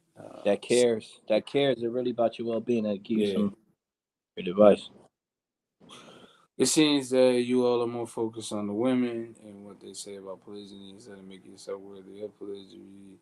Men, as I see, are not worth to have multiple wives. Nah. No, we said that too, though. We spoke about the men. On women. Yeah, we spoke about the men. I mentioned about the brothers too. Yeah, we speak of the men don't get no backlash. But the thing is, I spoke to my elders here. I said that the men, we offer the marriage. The women choose who they want to marry. So when we come at you or saying certain things, that you're choosing a particular thing. I can offer to marry you. You can say no. You say no. But if brother come and you know he got this baggage, he told you about this, it just, but some reason you still want to, you can't complain about spoiled milk if you read the expiration date. Facts. Yeah, but I mean that's if he a nut boy, he a nut boy. This what the you call? thing. We just talked about the C blockers. That I say it's about this in his comment is the last part. It's the same thing. The brothers do the same exact thing. I don't see men worthy of multiple wives. When brothers say the same thing, I don't see sisters worthy of this. And it's just like nonstop. We have to have husnul done. And I mentioned this earlier. Yeah. You have to have husnul done. Period. These are fundamental things. And we're less likely to make any type of Islamic excuse for anyone, right? And the reason being, one, sometimes is out of our own arrogance, or number two, you just don't really have a connection with the person. Right. So that when you have that connection with that person, and you accompany that with Islam, it's strong. If your Islam is strong, you don't have to have a connection other than the Deen in order to first give the person an excuse first. You give that person a husnul done first, right? So this is usually the approach that people take is always, oh, this person is this, that person, that. If the Prophet sallallahu will always, you all are going to hell, and they never tell you about paradise, right? You constantly read the Quran about, and you're reading the Quran, and all you read about is everyone going to hell, and there's no Tawbah, right? You'll be a done deal. You'll be ready to check in, like, yo, I quit, man. I just had enough, right? You gotta have that balance, And I say that all the time, but the thing is that we have our personal experiences, right, with people, and our own experiences, but then also at the same time, we still got like that anti-man, anti-woman situation, and that joint is failure right from the door, right from the door. It's one thing, you do got to be optimistic, but also you can't be nobody's fool at the same time, right? You're not gonna be foolish at the same time. You give the person benefit of the doubt, but you still, you leave the door open, right? So, I mean, like I said, most people that usually got a bad opinion of the opposite sex or the same person, is based off of some personal experience that they had, right? Sometimes it's a learning experience. Sometimes it's just, just part of life. Qadallahu ma shaa fa'ala, and that's how it happened, It come from this. Not just about some personal references or jokes. I enjoy the sidebar for really giving back with sound nasiha with always best. Yeah, absolutely. We always try to bring it back, bring it back to the forefront. Yeah, we always do. But mind you, we still have to get people involved, right? The jokes and everything else is a way of getting people involved, right? Is a comfortability, right? Because Imam Khalil, Amir Khalil, Imam Muhammad, and myself, we can sit here and be intellectual all day, right? Right. If you hear our conversations outside of this on the phone, it's a lot of intellectual talking, but a lot of people won't be intrigued with that, right? So the thing is about getting you comfortable where you can open up, so we can have this dialect. And then when the dialect open, we can give you that sincere advice, right? But if you're not comfortable and you come here, you on here, and we just talking, just on an intellectual level, you may not be much involved depending on your level. So trust and believe. We're going to, if you're to me, you're probably a new person coming in, and I understand and I respect that. And thank you for, if you are a new person coming in, trust and believe. At the end, we always bring it right back to where it needs to be. Just sit back, be in tune with us, get to know us, and you'll get to love us, and you will get the advice that you need. That's what I just want to say to you. And in reality, most of our topics is a topic of discussion. So the topic of discussion is the discussion between everyone that's on the panel and the engagement in the comments. I mean, y'all are part of the discussion as well. I mean, that's why y'all making having comments and asking questions and adding input, because we gauge. We already know what our discussion is about and what our topic is. However, the engagement with the attendees in the chat box is what is mostly where a lot of our insight and input into the discussion is being brought from. Yo, if anybody want to know, right, our position on polygyny, I talk about a lot of the stuff we talk about is some of the stuff that people are saying. You guys are probably getting familiar with it, but if you go on my SoundCloud, we got a catalog where I taught plenty of classes. Matter of fact, I have one lecture. I'm actually got a forthcoming book on the subject doing polygyny. The ayat in Soullutionz, it ain't even what everybody think is about. It ain't even about being permitted to have multiple wives. It ain't even about that. It's about justice, right? And I explain that from the tafsir and things like that. So, but the problem is that more people, the majority of people, when you're dealing with the issue, talking about the topic of polygyny, the only thing, because, you know, with Americans, I don't know about everybody else, but I know about Americans, the only thing we value in a man-woman relationship is sex. That's just real. That's all they worried about. Sex. Then everything else becomes a complaint and burden. Can she cook? Man, she don't even cook, man. Right? Sex. She ain't got no money. He ain't got no money. They ain't got this. They ain't got that. That's all. That's why, and this comes also from us, us engaging, for those who are experiencing that, engaging in the actual act of, intercourse first, and then figure it out if we want them later, right? Intercourse first and then figure it out later, right? So you think about it. Some people, they go from marriage and then fall off and then fall back into zina, right? Zina is where a lot of our mental strife comes from. That's where a lot of our mental strife comes from, especially, men and women. All that pessimism and all that stuff, that stuff comes from zina, right? And if it resembles zina, like you get in marriage and it resembles zina, then we start grouping people, throwing people in the groups. See, you just all y'all brothers the same way. Ain't no difference between you and the Kafir brother. That's where, you and the Kafir women, that's where we start lumping each other, because it comes from our experience. How do people determine that they're going to be with someone before? I'm not talking about Muslims, non-Muslims. How do they determine?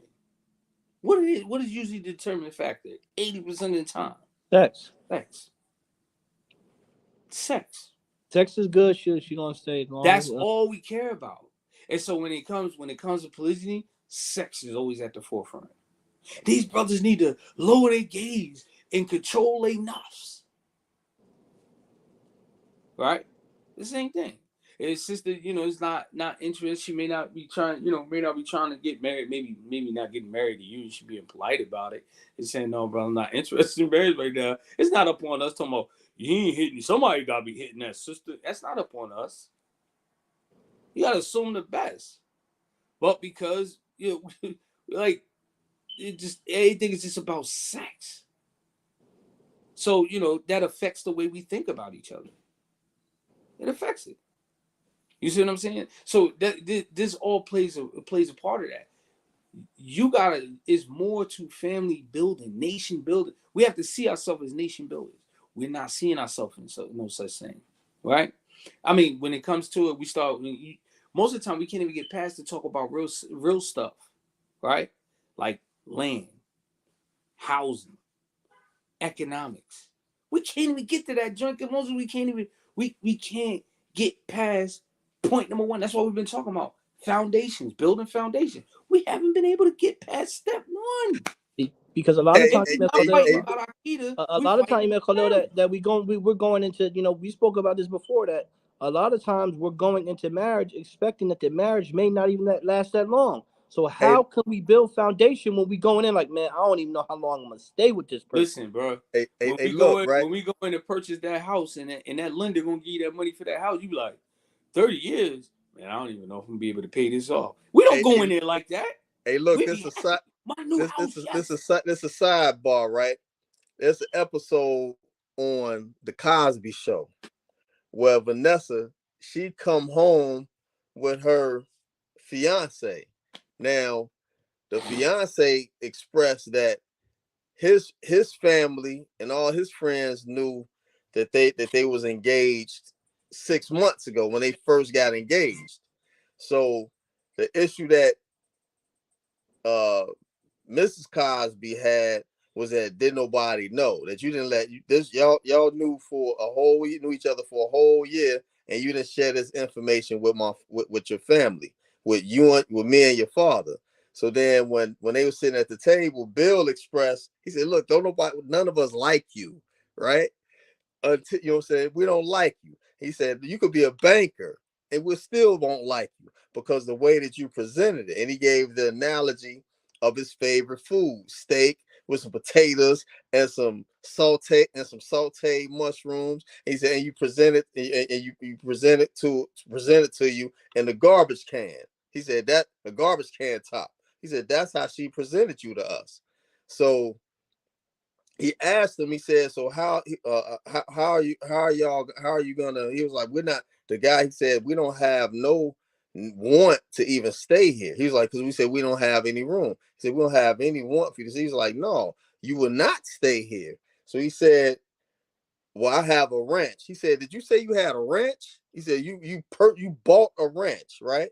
He said, yeah. He said, he told his daughter, Vanessa, get him a cup of coffee. Get him a cup of coffee. You know what I'm saying?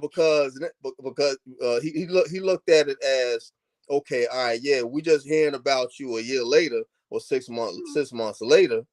But the main thing is that you're not gonna be staying here. You already got your stuff established to where you're gonna bring your wife that I don't even, you know, we still don't like you. You feel what I'm saying? So that there was, that's a sidebar. And you look, even if you look at the Cosby Show, they don't make shows like that anymore.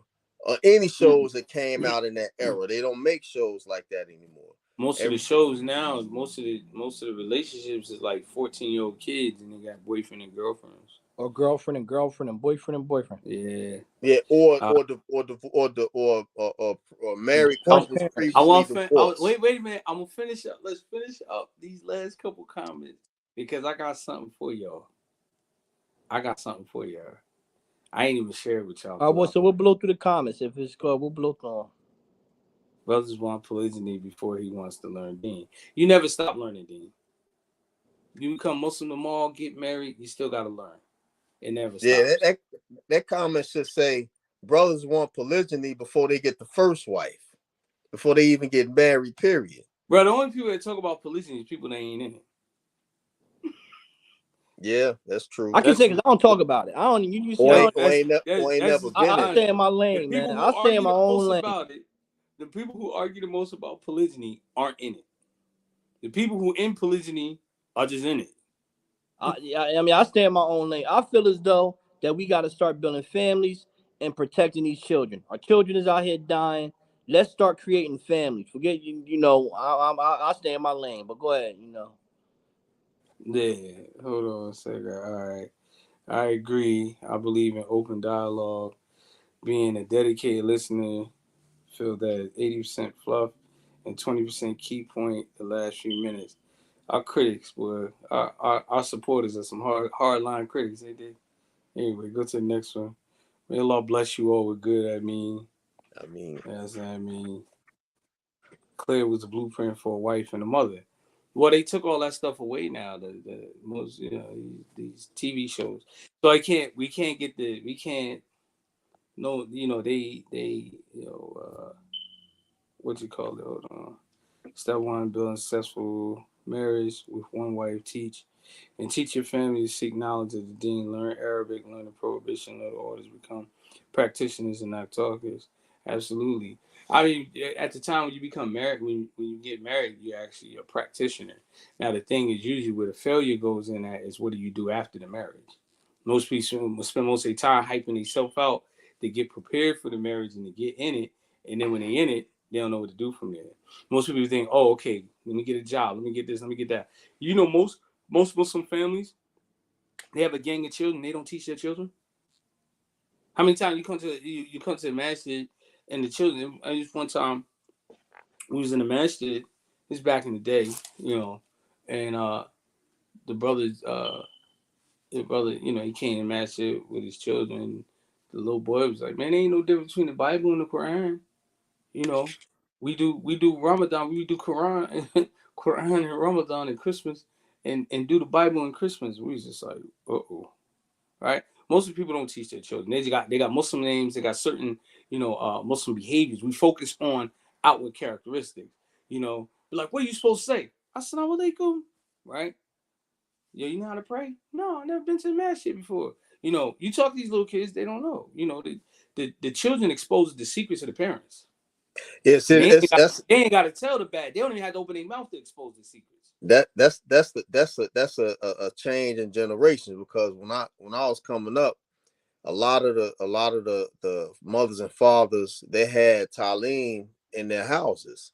They may have a lot of children. Like his one brother in particular, he used to have a dars after everybody get out of school. Another brother, he'd have and his wife, they'd have a dars or a talim right after Fajr. Whole family pray together. There's 10 of them, right? So everyone, after Fajr, after they pray Fajr, then they have a 10-minute, 20-minute, maybe an hour talim. You know what I'm saying? Most of the families like that, these are the families where they didn't send their children to Harvard School in Canada or Harvard School in Dar Uloom Deoband, or sent them to India, Pakistan. Mm-hmm. You know what I'm saying? Now with this comment right here, Sister Khadija, I gotta respectfully disagree with you, because the Sahabas, the Quran wasn't revealed all at one time. They learned it over time. There was mistakes they made. Some of the ayats of prohibition that were revealed in the Quran were in respect of someone committing that particular act, right? They committed that particular act, and there was an ayat revealed about it. So no, you're gonna learn. You're gonna learn as you go. Now, if a person chooses to remain idle and not learn, not practice, not pray, yeah, I mean, that person should be criticized, for not being married. And there will be no blame on a sister if she said, "Look, I want out of this marriage. I don't want to be married to somebody that don't pray." Right? But you don't really hear about that no more. You're more aggressive. You get more an aggressive acquisition of separation in the marriage because he got another wife, or he lost his job, or something of that nature. But if he ain't doing no learning the deen, he ain't teaching, he ain't praying, and all that stuff, most people stay together, men and women. If women don't pray, you be like, yo, I don't even know why I'm still. But that joint shit infuriates you. That you pray, they watch you. How does that look? Your spouse watch you pray. It's one thing you married to a non-Muslim woman, right? And even then, she watches. She's amazed probably by the salat, right? But you imagine being married to a Muslim and they're sitting there looking at you make salat, just watching you. You're like, yo, you ain't gonna make wudu and pray? The fact that you gotta prompt them. Like, maybe your eyes was closed, you didn't just see me, get prayer. Or even if you got the man, that man of the sunnah, he not a bedside prayer. He gets up and go to the masjid. That should be an indication. When that man get up, make wudu, and he leave out the house to go to the masjid, that's your cue, sis. Let me get up and do the same thing. Right? But these are things. This is what keep families strong. Salah. Right?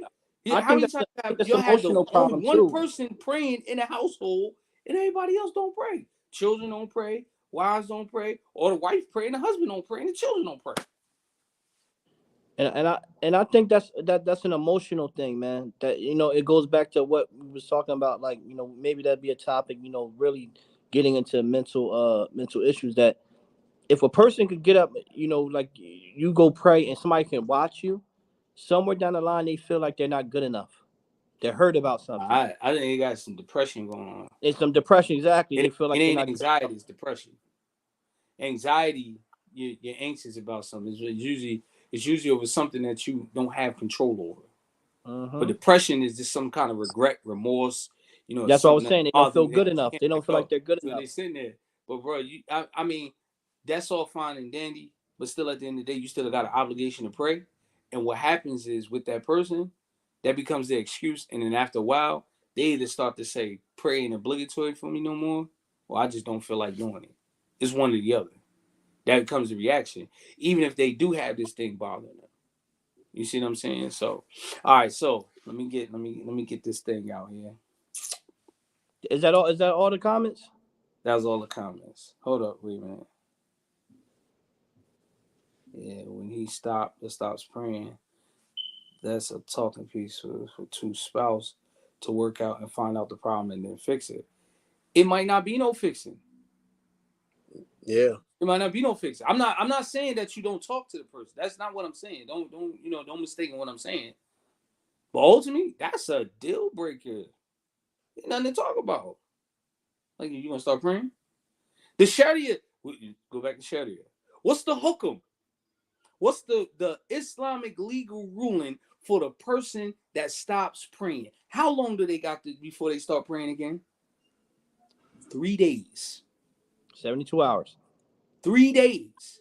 So you think I'm supposed to stay married to somebody for 10 years and they ain't prayed? 3 days. You know what happens to a person that don't pray for 3 days? They get their head cut. They get beheaded and get buried. That's what's supposed to happen. And they don't get buried as a Muslim. It's a debate on whether they Muslim or not. Depends on who your Qadi is. But this is the only thing. This is why I was saying you go back to, if we start talking about Sharia. Now you're starting to talk big boy talk. And it's really like, oh snap, dang, 3 days. We be spending years in America, and that joint be wearing us out, and we be mentally burning ourselves out. Being with somebody that don't care. You be like, yo, I understand you got I got problems too, baby girl, but this ain't gonna work.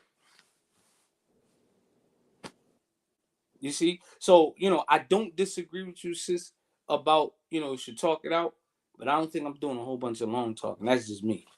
You know what I mean? They should read, this shit. Absolutely. I am not even disputing that. I'm not even disputing that. I think we on the same page, but it's just, I guess like my words is like kind of like a person gets so a lot of time they give an individual so many reminders. How is it that you're not praying, your spouse is praying, but your children love to pray too? So they ask you, are you gonna pray with us, daddy? Or are you gonna pray with us, mommy? Exactly.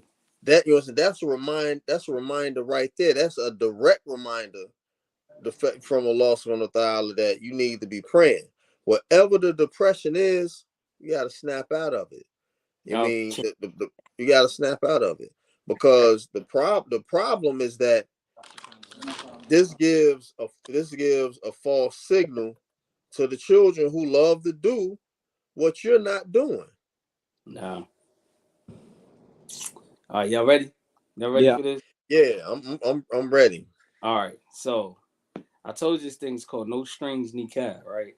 I shouldn't even mention today because I don't even think it's a bad site. I just think it's just this ad that was put in there.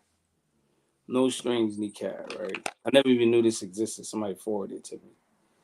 It says, the profile, the name of the profile of the woman, 26-year-old, says Niqabi and practicing.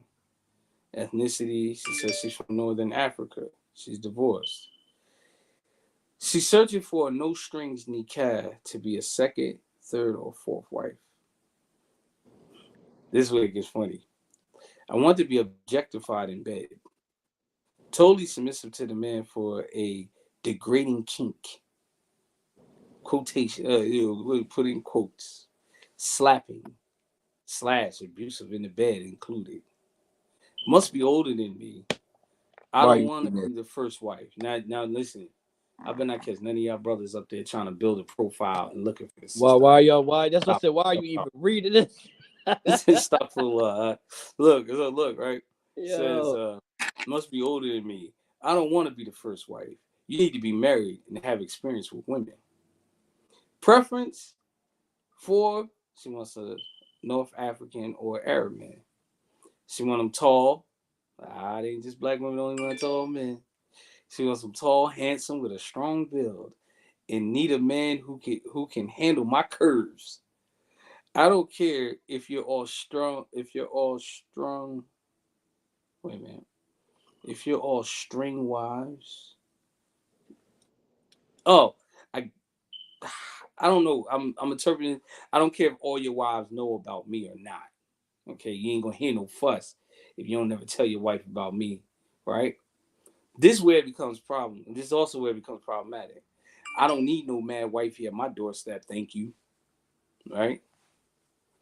If you're halal, I'm your halal side chick, not here for the drama, but for your pleasure only, to give you a good time.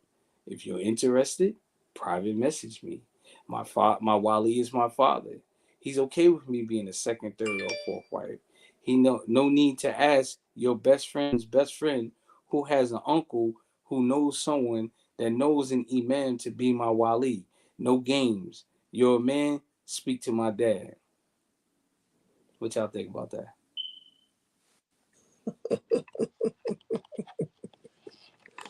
Too many red flags for me. Too many red flags for me.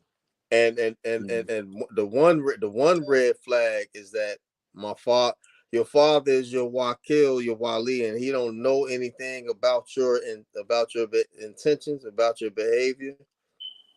Does he know that this is what you're looking for? There's too many red flags. I mean, that is the problem with it. I think it's more so what she's throwing out there, what she's looking for, is more the critique, right? She's been married before, so she has a little more say so on who she marries, right? I think her throwing it out there, the way she's throwing it out there, is a bit problematic. And secondly, she's talking about I'm your halal side chick. That's already a problem. When you give yourself a label, that's desensitizing. You give yourself a label, you change it, right? Like for instance, like a criminal, right? You don't call themselves criminals. What they call themselves?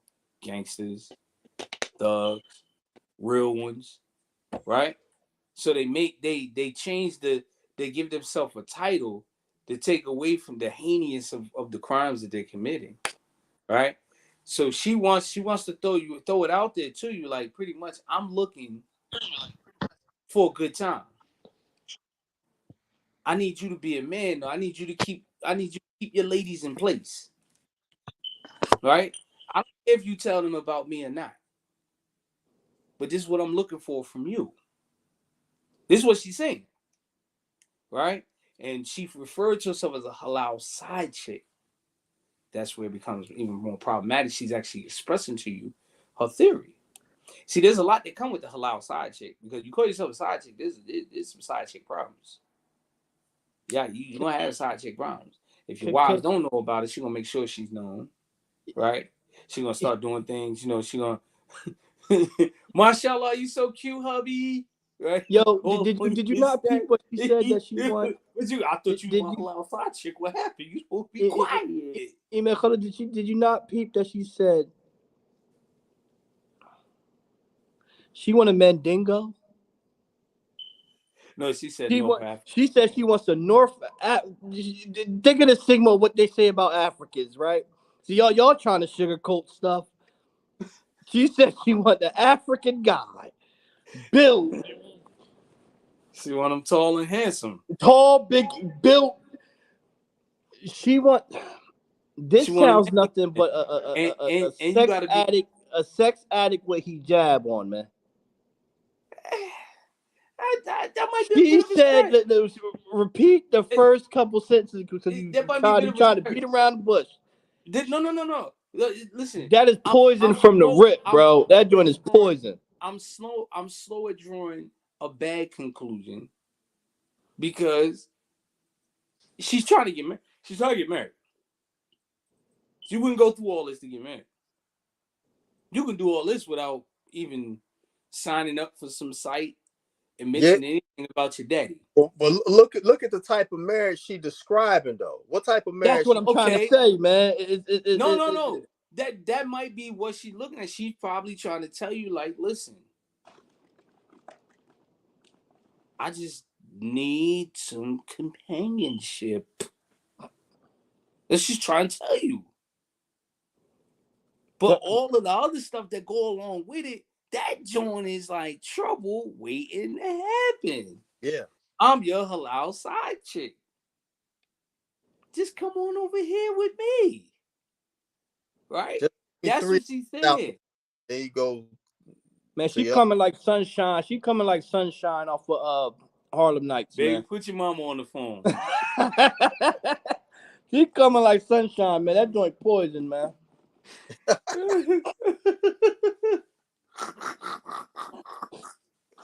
Oh man, subhanallah. Hold on a second.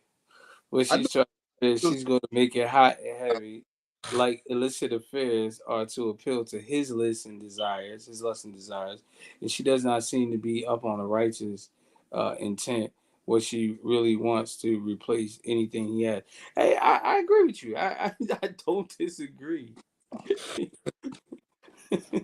Hey, that description she gave is Nakab Miss Yar all the way around the board.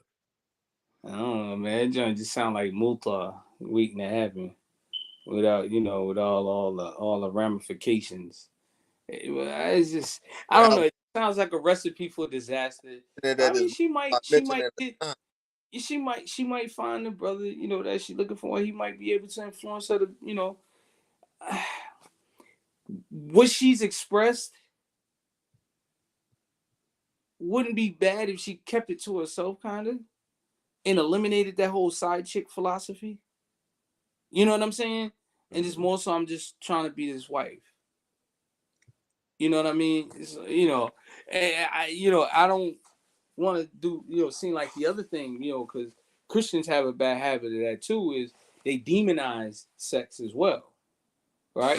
One of the reasons in the Sharia is to protect yourself, and also one of the benefits of marriage, it helps you lower your gaze. You know what I mean? So, you can demonize it joint at the same time, like, but I just don't think that's appropriate to throw that out there. It's like throwing the bone. Hey guys, look at me. That's it's just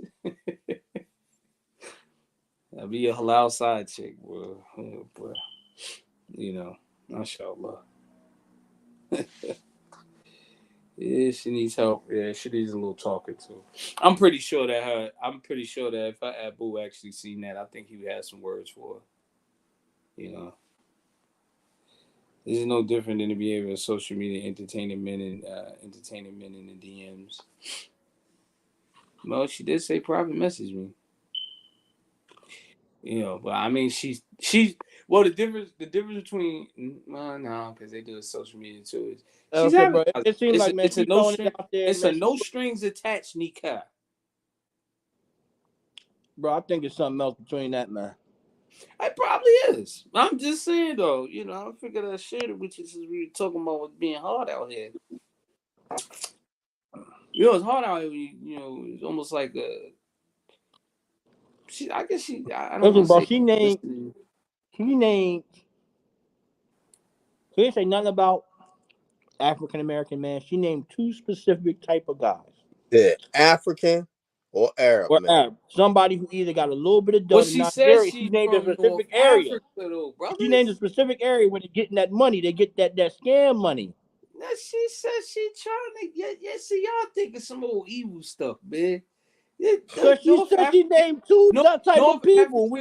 North Africa consists of Egypt, Algeria, Morocco, Tunisia, Libya. North Africa, and Libya. Yeah. I mean, most of them countries are westernized, so they got a Western approach on some of this. She said a specific place, and didn't she say Nigerian? No, bro. North African or she Arab. Said North You didn't say an Arab or a Nigerian? She said Arab or North African. Most of the North Africans speak Arabic. That's their first language. Now, I thought she said Nigerian or an Arab. Read that again. Bro. She didn't say Nigerian. She said North African. That's all. They speak Arabic or Darija. I think that the ad needs to be tailored. If it was my daughter, we have some I'm stuff. with you, Khadijah. It sounds like a mess. It sounds like some game, man. Yo, but hey, but I just found that Yeah. interesting. That is called no My daughter strings will have a attached. talk. Huh? My daughter will have a talk, a serious talk. Well, I mean, just the site. So I'm gonna look up the site and see what it means. When it tells you about what it's saying, no strings attached. The name of the site in itself is kind of like no strings attached. Niqab. What do you mean? That sound like a Shiite site for Muta. That's what it sound like. No strings attached. Let's get the ball rolling. That's what it sound like to me. Yeah, I agree with Khadijah. No strings And attached means that he does not have to be responsible, and she doesn't have to be responsible except in the bedroom. yeah, no strings attached. A I think dog that's TikTok I think mess. that's what I think that's what it is. It could be. I'm telling you, it could be a Shiite site. We ain't gonna sit here and pretend like Shiites don't exist in North Africa. They do. Yeah, they do. That's what it sounds like. It sounds like some Shi'i type stuff. That's all. No strings attached. So, all right. Well, we done hit our 2 hour mark. It was fun. It was real. Everyone, inshallah, join us next week. Same time, same bat channel. Oh, Muhammad, let's tell them about the up and coming what you call it? Tell them about the up and Oh, coming about Chicago. the Mm-hmm. oh yeah. On the 14th and 15th of October, we'll be in Chicago at Masjid Dawah, our annual program discussing Kisasul Istiqama, the traits of uprightness, and it's going to be 2 days, the 14th and the 15th. If you're in the Chicagoland area, please join us between Asa and Isha, Friday and Saturday. Um, Inshallah, we'll be there next year as well. So, and it's open. We're gonna if you can't make it personally, then we're gonna be streaming on Facebook and on YouTube. So subscribe to the Tajdeed Sunnah YouTube channel, and click the bell to get the notifications of everything that is uploaded. Um, our weekly podcast, and in December we'll be having our 18th annual Dean Intensive, Mm-hmm. and next year we'll be having the hosting the Malik Conference. All right, so No. so this is and stay in tune with our updates of classes and everything that we're doing with Tajdeed of Sunnah. No. You follow us on YouTube. We have classes on there, and also a lot of our classes on SoundCloud as well, where we teach on various subjects: fiqh, ibadah, prayer, fasting, aqidah, marriage, divorce, so on and so forth. The rules and regulations and stuff. We're not just like shooting from the hip. It's more so, a thing of where we sat back and kind of like put together a little think tank. That's why we call it the Soullutionz. Inshallah, we try not to leave a discussion without offering a solution to the problem. So, inshallah, anything to add? Saleh, you didn't disappeared on us. If not, Mom, give us the dua. Alhamdulillah, and thank you, Sister Khadija, and everyone that's on. Do us a favor, like, share, invite others, inshallah, so it can grow and the I'm here. I'm information just straighten up the spread. match. I'm here. Because if you feel the information is beneficial, then we should be able to spread it. Also create dialogue, because a lot of the dialogue that we do have and stuff, we have on, Facebook, some people actually pay attention to it. This might be the only piece of Islam that people are getting. You might live in some small town, and and they don't have much Islamic offering. But we also, like I said, conduct classes regularly. I've been myself. I've been a little inconsistent. I'm usually more consistent in teaching science. Things dealing with the science of the deen, going over hadith and tafsir, Quran, and fiqh and things of that nature. But due to scheduling with school and things, I'm in school right now, so you probably got like another 12, 14 months of this, my inconsistency in teaching, and then, but after that I'm back to back to normal, inshallah. All right, so y'all got anything else to add? Comment, inshallah. Closing remarks. No, I don't have anything to add. If not, let's get ready to get out of here. Don't forget to like and share, everyone. Inshallah, barakallahu fikum. May Allah Ta'ala bless all of y'all. Ameen. Go ahead, Mom, and give us a nice Sufi dua. محمد الفاتح لما أغلق وقاتم لما سبق ناصر الحق بالحق وهادي إلى صراطك المستقيم وعلى آله حق قدره وقدره العظيم. ربنا آتنا في الدنيا حسنة وفي الآخرة حسنة وقنا عذاب النار. ربنا لا تزغ قلوبنا بعد إذ هديتنا وهب لنا من لدنك رحمة إنك أنت الوهاب. ربنا لا تزغ قلوبنا بعد إذ هديتنا وهب لنا من لدنك رحمة إنك أنت الوهاب. اللهم إني أسألك عافية. سبحان ربك رب العزة عما يصفون والسلام على المرسلين والحمد لله رب العالمين برحمتك وارحم الراحمين. والسلام على سيدنا الكريم. Assalamu alaikum wa rahmatullahi wa barakatuh. Everyone have a blessed evening and stay tuned. Alhamdulillah.